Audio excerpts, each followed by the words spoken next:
Hello বন্ধুরা, তোমরা সবাই কেমন আছো? Welcome to my channel Rony Kalyani blogs. বন্ধুরা, আজকে আমি তোমাদের সাথে শেয়ার করব আরও একটি নতুন রেসিপি।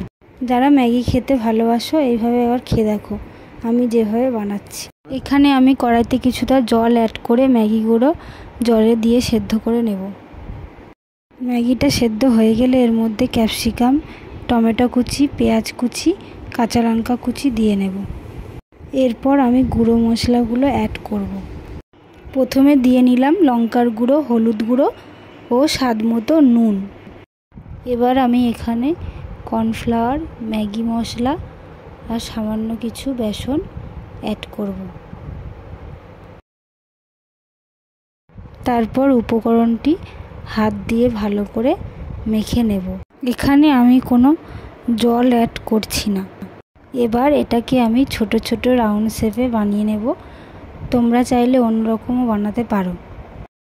এখানে আমি তেলটা গরম করতে বসিয়ে দেব।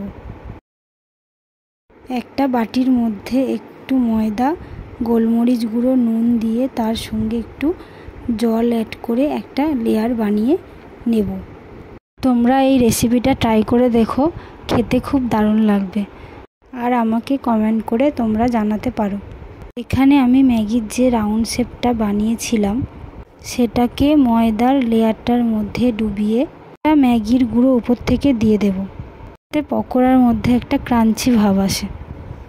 এবার পকোড়াগুলো তেলের মধ্যে দিয়ে ভালোভাবে ভেজে নেব। লাল লাল হলে নামিয়ে নিলেই রেডি ম্যাগির পকোড়া। বন্ধুরা, আমার এই রেসিপিটা ভালো লেগে থাকলে আমার চ্যানেলটিকে সাবস্ক্রাইব করে দিও।